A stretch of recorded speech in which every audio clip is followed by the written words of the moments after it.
लोग झील के किनारे धरती पर खड़े थे। उसने दृष्टांत देकर उन्हें बहुत सी बातें सिखाई। अपने उपदेश में उसने कहा, सुनो, एक बार एक किसान बीज बोने के लिए निकला। तब ऐसा हुआ कि जब उसने बीज बोए तो कुछ मार्ग के किनारे गिरे। पक्षी आए और उन्हें चुग गए। दूसरे कुछ बीज पथरीली धरती पर गिरे, जहाँ बहुत मिट्टी नहीं थी। वे गहरी मिट्टी न होने के कारण जल्दी ही उग आए, और जब सूरज उगा तो वे झुलस गए और जड़ न पकड़ पाने के कारण मुरझा गए। कुछ और बीज कांटों में जा गिरे। कांटे बड़े हुए और उन्होंने उन्हें दबा लिया, जिससे उनमें दाने नहीं पड़े। कुछ बीज अच्छी धरती पर गिरे। वे उगे, उनकी बढ़वार हुई और उन्होंने अनाज पैदा किया। 30 गुनी, 60 गुनी और यहाँ तक कि 100 गुनी अधिक फसल उतरी। फिर उसने कहा, जिसके पास सुनने को कान है वह सुने।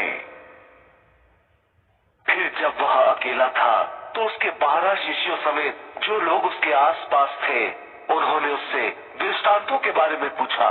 यीशु ने उन्हें बताया, तुम्हें तो परमेश्वर के राज्य का भेद दे दिया गया है, किंतु उनके लिए जो बाहर के हैं सब बातें दृष्टांतों में होती हैं,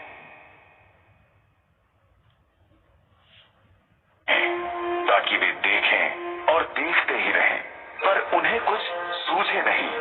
सुने और सुनते ही रहें, पर कुछ समझे नहीं। ऐसा न हो जाए कि वे फिरें और क्षमा किए जाएं। उसने उनसे कहा, यदि तुम इस दृष्टांत को नहीं समझते तो किसी भी और दृष्टांत को कैसे समझोगे? किसान जो बोता है वह वचन है। कुछ लोग किनारे का वह मार्ग हैं जहाँ वचन बोया जाता है। जब वे वचन को सुनते हैं तो तत्काल शैतान आता है और जो वचन रूपी बीज उनमें बोया गया है उसे उठा ले जाता है। और कुछ लोग ऐसे हैं जैसे पथरीली धरती में बोया बीज। जब वे वचन को सुनते हैं तो उसे तुरंत आनंद के साथ अपना लेते हैं, किंतु उसके भीतर कोई जड़ नहीं होती। इसलिए वे कुछ ही समय ठहर पाते हैं, और बाद में जब वचन के कारण उन पर विपत्ति आती है और उन्हें यातनाएं दी जाती हैं, तो वे तत्काल अपना विश्वास खो बैठते हैं। और दूसरे लोग ऐसे हैं जैसे कांटों में बोए गए बीज। ये वे हैं जो वचन को सुनते हैं, किंतु इस जीवन की चिंताएं, धन दौलत का लालच और दूसरी वस्तुओं को पाने की इच्छा उनमें आती है और वचन को दबा देती है, जिससे उस पर फल नहीं लग पाता। और कुछ लोग उस बीज के समान हैं जो अच्छी धरती पर बोया गया है। ये वे हैं जो वचन को सुनते हैं और ग्रहण करते हैं। इन पर फल लगता है, कहीं 30 गुना, कहीं 60 गुना, तो कहीं 100 गुणे से भी अधिक। फिर उसने उनसे कहा, क्या किसी दिए को कभी इसलिए लाया जाता है कि उसे किसी बर्तन के या बिस्तर के नीचे रख दिया जाए? क्या इसे दीवट के ऊपर रखने के लिए नहीं लाया जाता? क्योंकि कुछ भी ऐसा गुप्त नहीं है जो प्रकट नहीं होगा, और कोई रहस्य ऐसा नहीं है जो प्रकाश में नहीं आएगा। यदि किसी के पास कान है तो वह सुने। फिर उसने उनसे कहा, जो कुछ तुम सुनते हो उस पर ध्यान पूर्वक विचार करो। जिस नाप से तुम दूसरों को नापते हो उसी नाप से तुम भी नापे जाओगे, बल्कि तुम्हारे लिए उसमें कुछ और भी जोड़ दिया जाएगा। जिसके पास है उसे और भी दिया जाएगा, और जिस किसी के पास नहीं है उसके पास जो कुछ है वह भी ले लिया जाएगा। फिर उसने कहा, परमेश्वर का राज्य ऐसा है जैसे कोई व्यक्ति खेत में बीज फैलाए, रात को सोए और दिन को जागे, और फिर बीज में अंकुर निकले, वे बढ़े और पता नहीं चले कि यह सब कैसे हो रहा है।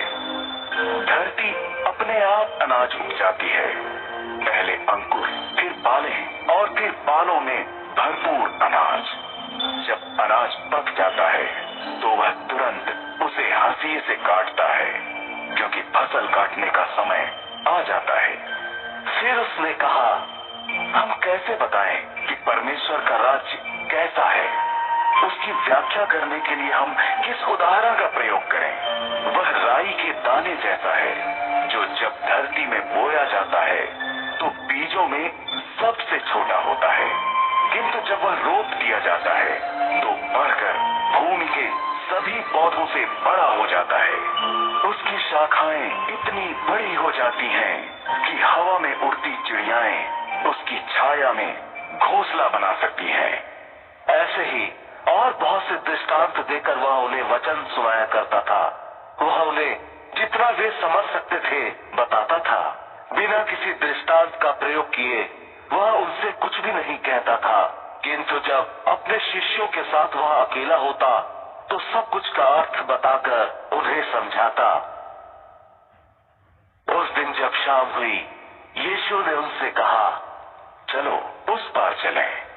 इसलिए वे भीड़ को छोड़कर जैसे वह था वैसा ही उसे नाव पर साथ ले चले। उसके साथ और भी नावें थी। एक तेज बवंडर था, लहरें नावों पर पछाड़े मार रही थी। नाव पानी से भर जाने को थी, किंतु यीशु नाव के पिछले भाग में तकिया लगाए सो रहा था। उन्होंने उसे जगाया और उससे कहा, हे गुरु, क्या तुझे ध्यान नहीं है कि हम डूब रहे हैं? यीशु खड़ा हुआ, उसने हवा को डांटा और लहरों से कहा, शांत हो जाओ, थम जाओ। तभी बवंडर थम गया और चारों तरफ असीम शांति छा गई। फिर यीशु ने उनसे कहा, तुम डरते क्यों हो? क्या तुम्हें अब तक विश्वास नहीं है? किंतु वे बहुत डर गए थे। फिर उन्होंने आपस में एक दूसरे से कहा, आखिर यह है कौन? हवा और पानी भी इसकी आज्ञा मानते हैं।